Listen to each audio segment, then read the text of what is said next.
Hello students.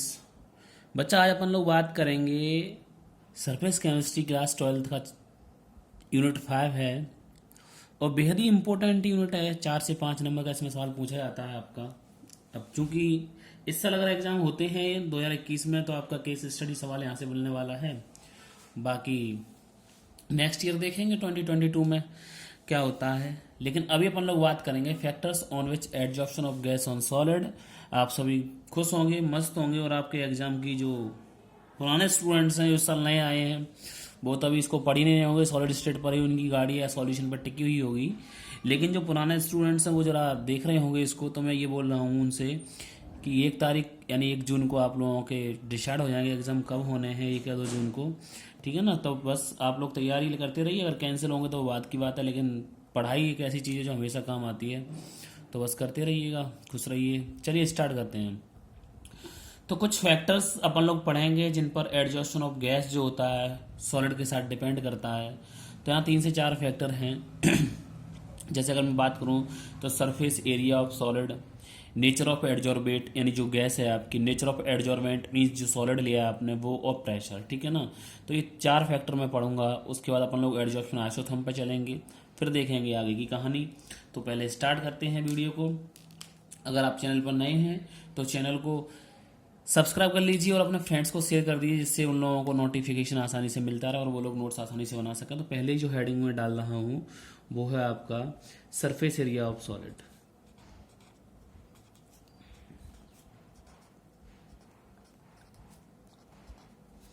देखिए ये term ऐसा जो आप लोग पीछे से पढ़ चुके हैं खूब अच्छे से, कई बार आया है ये पीछे भी, सरफेस एरिया ऑफ सॉलिड। तो मैं यहाँ पर ज़रा समझाने की कोशिश कर रहा हूँ। देखिए जैसे मेरे पास एक टुकड़ा ये है गोल, मान लीजिए कोई सॉलिड का, और इसी को मैं पाउडर फॉर्म में ले आया तो मान लीजिए इसका पाउडर ये बन गया, इतना बीच में पाउडर आ गया इसका। तो आप मुझे ये बताइए सरफेस एरिया किसका ज़्यादा है, सरफेस एरिया 2 ज़्यादा है या सरफेस एरिया 1 ज़्यादा है। तो आप लोगों को नज़र आ रहा होगा सरफेस एरिया 1 जो है वो कम है और सरफेस एरिया 2 है वो ज़्यादा है। तो याद रखना कोई भी सॉलिड जब अपनी पाउडर फॉर्म में होता है या कोई भी सॉलिड जब पोरस फॉर्म में होता है यानी उसमें छोटे छोटे छेद हो जाते हैं तो सरफेस एरिया आपका इंक्रीज कर जाता है। सरफेस एरिया जितना ज़्यादा इंक्रीज करेगा गैस उतनी ही ज़्यादा उस पर एडजॉर्ब होगी और सरफेस एरिया बढ़ने से आपका एडजॉर्प्शन बढ़ जाएगा। ठीक है ना, तो बात समझ में आ गया हो गया। अब अगर मैं इसको लिखने की कोशिश करूँ तो आपके सामने लिखता हूँ दी सरफेस एरिया बोल सकते हो या सरफेस एरिया है कि स्पेसिफिक सरफेस एरिया का तो ज़्यादा अच्छा लगेगा, यानी कि वो सरफेस एरिया जो रिक्वायर्ड होता है आपका एडजॉर्प्शन के लिए। तो the specific area of the adsorbent is the surface area of the solid या एडजॉर्बेंट ब्रैकेट में लिख लीजिए सॉलिड, क्योंकि जो हेडिंग डाली है वो सॉलिड के साथ डाली है। अवेलेबल फॉर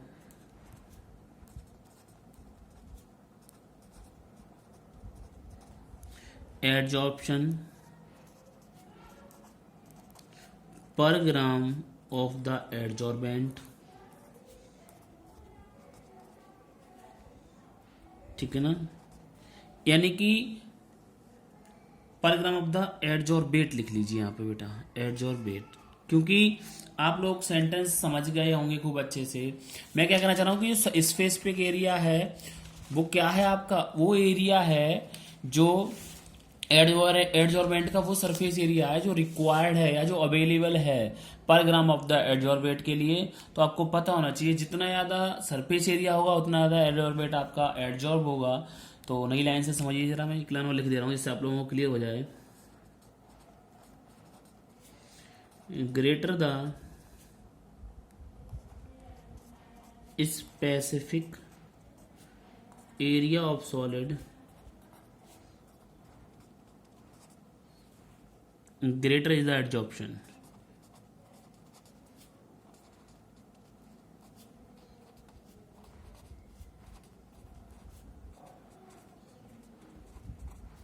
इस टाइप से वीडियो बनाने से क्या होता है, टाइम की बचत हो जाती है, वीडियो छोटा रहता है, आसानी से अपलोड हो जाता है, नेट का इतना इशू नहीं रहता है।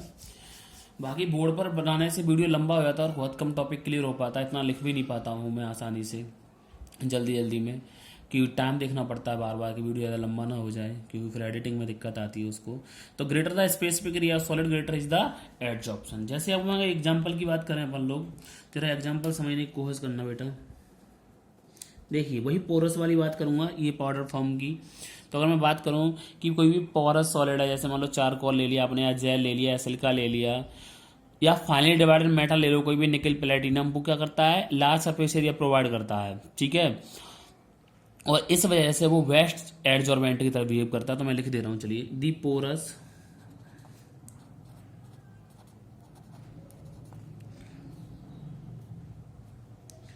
पोरस किसके लिए, सिलिका हो गया आपका, यानी कि जेल हो गया आपका, और आपका माली चारकोल हो गया,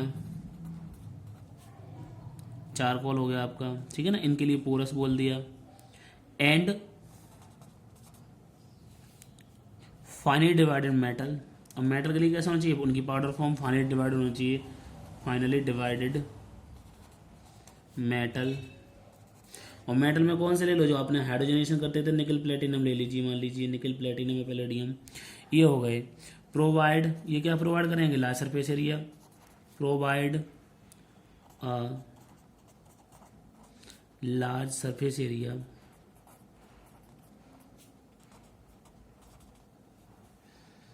and behaves as best solid adsorbent। बात क्लियर हो गई होगी।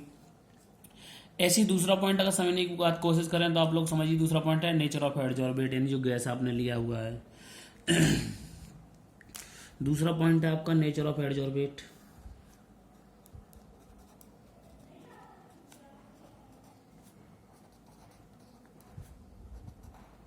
और एडजॉर्बेट में क्या लेना है आपको, गैस, क्योंकि अपन लोग पढ़ रहे हैं गैस ऑफ सॉलिड। देखो बताइए इसमें क्या देखोगे, तो इसमें बता दूं, जिस गैस का जितना ज़्यादा क्रिटिकल यहाँ कॉन्सेप्ट लगेगा क्रिटिकल टेम्परेचर का, जो क्रिटिकल टेम्परेचर अपन लोग पढ़ चुके हैं क्लास 11th में स्टेट्स ऑफ मैटर में। तो क्रिटिकल टेम्परेचर जिस गैस का जितना ज़्यादा होगा, वो गैस उतनी ही आसानी से लिक्विफाई हो जाएगी, और जितनी आसानी से लिक्विफाई हो जाएगी उतनी आसानी से एडजॉर्ब हो जाएगी, ठीक है ना। तो यही कारण है कि अगर हम बात करें केमिकल एडजॉर्प्शन की, तो वो हाईली स्पेसिफिक नेचर का होता है, जो डिपेंड करता है कि कोई भी गैस किसी भी सॉलिड के साथ कितनी आसानी से बॉन्ड बना रही है। कोई भी गैस जितनी आसानी से बॉन्ड बना लेगी, उतनी आसानी से उस पर एडजॉर्ब हो जाएगी। तो ये तो केमिकल की बात होगी। फिजिकल की बात क्या होगी आपकी, कोई भी गैस जितनी आसानी से लिक्विफाई हो जाएगी, किसी भी गैस के लिए अगर उसका क्रिटिकल टेम्परेचर ज़्यादा है तो आसानी से लिक्विफाई हो जाएगी और इजीली आपकी एडजॉर्ब हो जाएगी। But in case of chemical equilibrium की, केमिकल एडजॉर्प्शन की बात करें, तो वो हाईली स्पेसिफिक नेचर का होता है, यानी कि गैस जितनी आसानी से सॉलिड से रिएक्ट कर जाएगी उतने ही अच्छे बॉन्ड बना लेगी, और जितने अच्छे बॉन्ड बना लेगी उतना ज़्यादा उसका क्या होगा, एडजॉर्प्शन होगा। तो मैं दोनों बातें लिखे दे रहा हूँ, ठीक है, जिससे आप लोगों के नोट्स बन जाए और आपके समझ में आया अच्छे से। तो पहले बात करूँगा फिजिकल की, तो the gas having high critical temperature will gets easily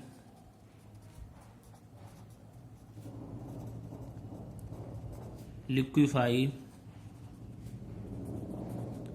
and get easily adsorbed, उतनी आसानी से एडजॉर्ब हो जाएगी। हाउएवर अगर हम जब की बात करें किसकी, केमिकल इक्विलिब्रियम की, हाउएवर दी केमिकल एडजॉर्प्शन, मेरे मुंह से इक्विलिब्रियम निकल रहा है 11th का, chemical adsorption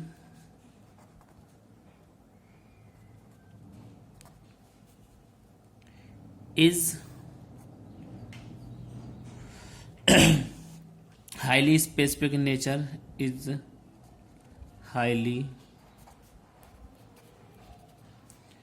specific in nature. क्यों है? क्योंकि इसमें बॉन्ड्स बनते हैं। क्या बनते हैं आपके इसमें? बॉन्ड बनते हैं। Highly specific in nature and gas gets adsorbed on the solid only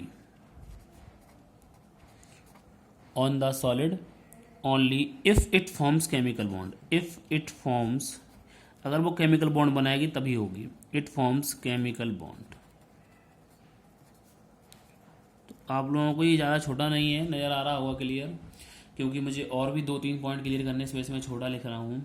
चलिएगा अब एग्जाम्पल की बात कर लें तो कुछ गैस ले लेते हैं, कुछ उनके क्रिटिकल टेम्परेचर की बात करेंगे, उसके बाद हम बता देंगे कौन सी गैस आसानी से एडजॉर्ब हो जाएगी और आप लोग भी आसानी से समझ चुके होंगे उस चीज़ को। यहाँ पर कुछ गैस ले रहा हूँ और उनके कुछ क्रिटिकल टेम्परेचर ले रहा हूँ, ठीक है। पहले है H2, फिर है N2, फिर आपकी मीथेन CH4, उसके बाद आपकी CO2, उसके बाद आपकी सल्फर डाइऑक्साइड SO2। अगर हम हाइड्रोजन की बात करें तो इसका 33 केल्विन होता है क्रिटिकल टेम्परेचर, नाइट्रोजन का 126 केल्विन होता है, और अगर बात करें मीथेन की तो इसका शायद 190 केल्विन होता है। देख लेना जरा, 190 या 196 समथिंग होता है। CO2 का 304 केल्विन होता है और इसका 430 केल्विन होता है।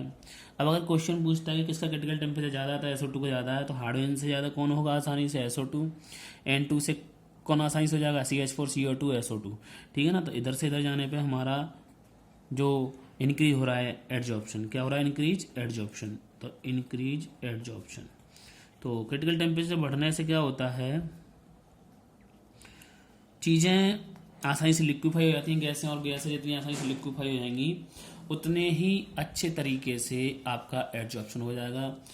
थर्ड पॉइंट की बात करते हैं तो वहाँ थर्ड पॉइंट जो है वो नेचर ऑफ एडजॉर्बेंट है आपका।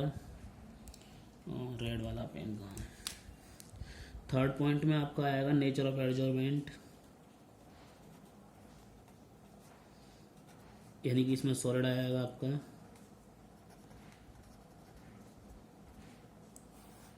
समझिएगा, नेचर की बात करें तो एक्सटेंट ऑफ एडजॉर्प्शन, यानी कि जो पर ग्राम बैठ रहा है आपका, तो एक्सटेंट ऑफ एडजॉर्प्शन की बात करें तो वो होता है आपका कितना मास एडजॉर्ब हुआ कितने एडजॉर्बेंट पर, ठीक है ना। तो वो भी डिपेंड करता है एडजॉर्बेंट के नेचर पर। अब कैसे पता करेंगे? हर एक गैस की बात करें अगर मैं आपसे कहूँ हाइड्रोजन और हीलियम या हाइड्रोजन और नाइट्रोजन, ये एक पर्टिकुलर एडजॉर्बेंट के लिए अलग अलग टेंडेंसी शो करेंगे एडजॉर्प्शन की। इस वजह से नेचर ऑफ एडजॉर्बेंट भी आपका स्पेसिफिक नेचर शो करता है, ठीक है ना। तो मैं यहाँ लिखे दे रहा हूँ, इसमें भी याद रखना डिफरेंट गैसेस डिफरेंट एडजॉर्बेंट के साथ डिफरेंट तरीके से एडजॉर्ब होती हैं, ठीक है ना। तो मैं शॉर्ट में ही लिख दे रहा हूँ, different gas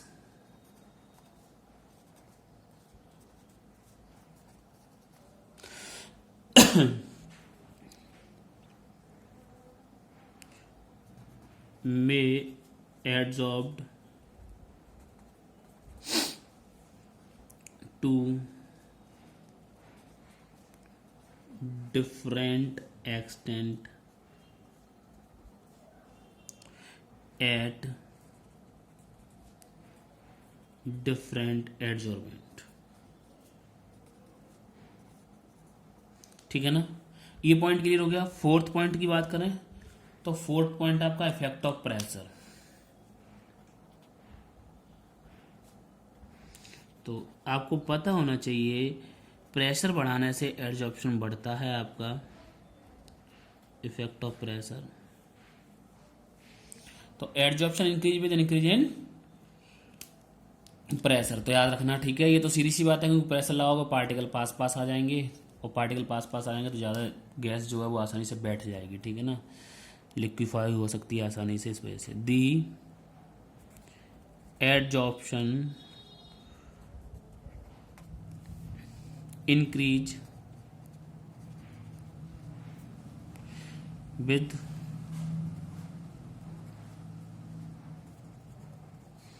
increase in pressure